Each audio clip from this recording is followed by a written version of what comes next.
Assalamualaikum warahmatullahi wabarakatuh. Nama saya Dela Kusuma. Saya dari 10 Pemasaran 3. Saya ingin membacakan tentang mata pelajaran sejarah Indonesia, tentang sejarah proklamasi kemerdekaan Indonesia dan terbentuknya pemerintah RI. Proklamasi kemerdekaan dan terbentuknya pemerintah Indonesia, kekalahan Jepang dalam perang Aksi Timur Raya. Pemboman kota Indonesia dan Nagasaki membuat Jepang menyerah. Hiroshima dibom pada tanggal 6 Agustus 1945. Tanggal 7 Agustus dibentuk Dokuritsu Jumbi Inka atau disebut PPKI. Nagasaki dibom tanggal 9 Agustus 1945. Kedua kota ini merupakan kawasan-kawasan industri strategi Jepang, termasuk industri golongan kapal. Hancurnya armada-armada dagang membuat pasukan bahan mentah seperti batu bata, besi, karet, dan minyak bumi dari negara-negara yang didudukinya menjadi macet. Akhirnya Jepang menyerah masyarakat kepada sekutu tanggal 15 Agustus 1945. Peristiwa Rengas Dengklok sampai menyusunan teks proklamasi kemerdekaan. Peristiwa Rengas Dengklok dibelakang oleh adanya perbedaan pendapat antara golongan muda dan tua. Di satu sisi golongan muda ingin cepat memerdekakan Indonesia tanpa campur tangan. Di sisi lain, golongan tua menginginkan kemerdekaan Indonesia untuk dikonsultasikan dengan Jepang. Dengan PPKI menghindari pertempuran darah. Yang pertama, politik. Indonesia memiliki kedaulatan baik di mata internasional ataupun di Indonesia. Bebas menentukan nasib sendiri. Yang kedua, ekonomi, tidak tergantung dan ditindas bangsa lain. Bisa merancang pembangunan demi senjata. Yang ketiga, sosial, sebagai rakyat yang merdeka tidak lagi menjadi kelas 2 atau 3, tetapi sederajat dengan bangsa lain. Yang keempat, budaya, mengembangkan kebudayaan Indonesia sesuai nilai-nilai dan martabat bangsa. Pembentukan pemerintah Indonesia sedang PPKI 22 Agustus 1945. Hari pertama mengesahkan Undang-Undang Dasar serta memilih presiden dan wakil presiden.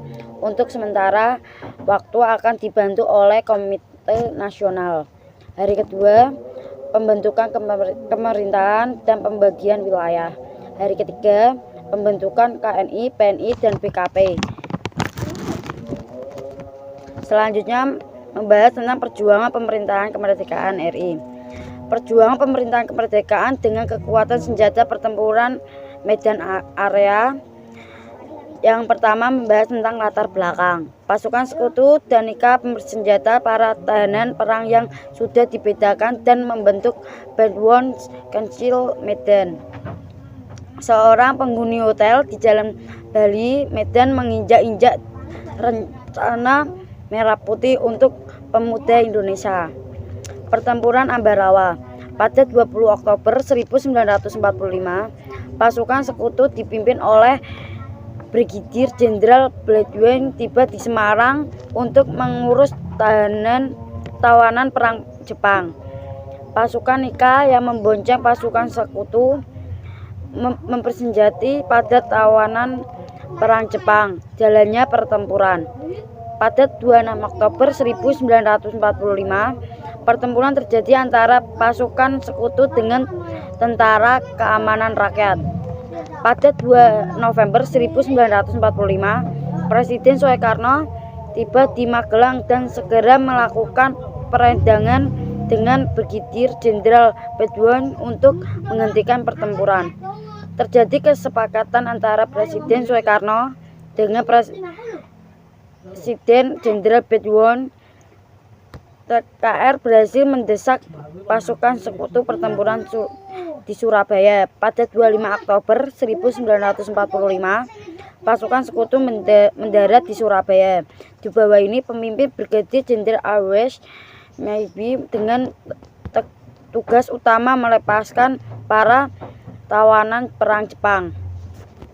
Pasukan sekutu menyebarkan pamflet yang meminta agar rakyat Surabaya menyerahkan senjata yang telah dirampas dari pasukan Jepang. jalannya pertempuran.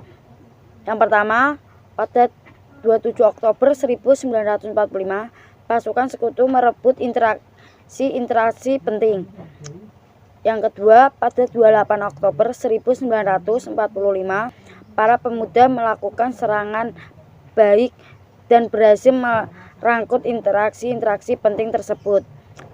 Yang ketiga, pada 30 Oktober 1945, Brigadir Anwes Maibi yang sedang berpatroli menggunakan untuk beku tertembak hingga tewas.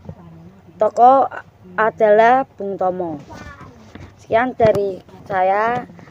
Wassalamualaikum warahmatullahi wabarakatuh.